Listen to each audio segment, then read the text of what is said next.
Assamese ART কিটচেনলৈ স্বাগতম। আজি পিঁয়াজৰ সৈতে মাছৰ সুন্দৰ ৰেচিপি এটা আপোনালোকক বনাই দেখুৱাবলৈ লৈছোঁ। কেনেকৈ বনাব পাৰি তাৰ বাবে আপোনালোকে শেষলৈকে ভিডিঅ'টো চাই থাকিব। মই এইখিনি মাছ ল'লোঁ। এতিয়া মাছত নিমখ আৰু হালধি দিম। এতিয়া চাৰিওফালে মাছখিনিত নিমখ হালধি লাগি যোৱাকৈ মই লগাই দিম।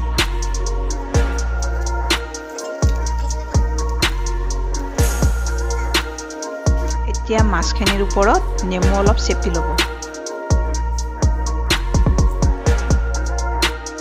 এতিয়া আগৰ দৰে নেমুৰ ৰসখিনি মাছৰ চাৰিওফালে লগাই দিব।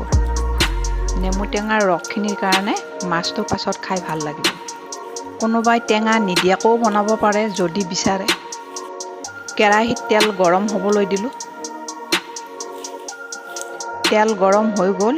এতিয়া মই মাছখিনি ফ্ৰাই কৰি লওঁ।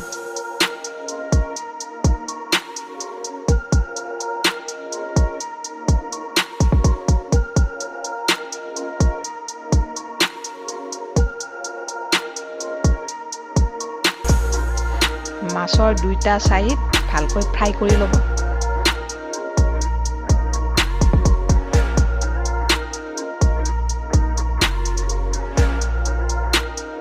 মাছখিনি ফ্ৰাই হৈ গৈছে। এতিয়া মই কেৰাহীৰ পৰা প্লেটত মাছখিনি উঠাই লওঁ। ফ্ৰাই কৰা মাছকেইপিচ মই ৰাখি থ'লোঁ। চাওঁ হওক আগলৈ ৰেচিপিটোত কি কৰিব লাগে। মাছ ফ্ৰাই কৰি থাকি যোৱা তেলতে এতিয়া মই 2টা তেজপাত দিলোঁ আৰু জলকীয়া 3টা দিলোঁ। কাটি থোৱা 3টা পিঁয়াজ দি দিলোঁ।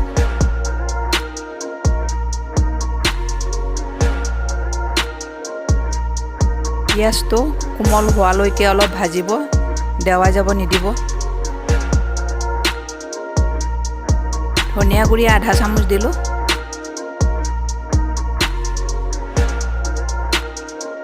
জিৰা গুড়িও আধা চামুচ দিলোঁ। হালধি আধা চামুচ দিলোঁ।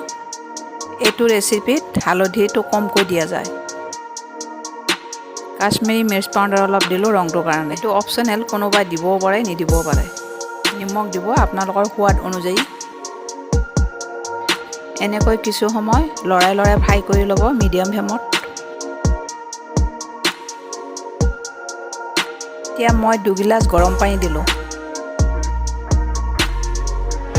আপোনালোকে গ্ৰেভিটো বেছি বিচাৰিলে পানী বেছিও দিব পাৰে।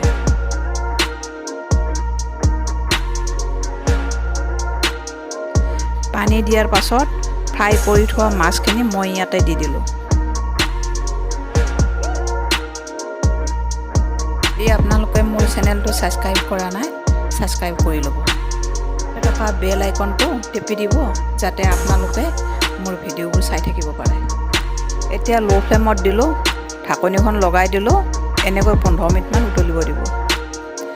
মাজতে ঢাকনিখন উঠাই চাই ল'ব যাতে পানীটো কমি নাযায়।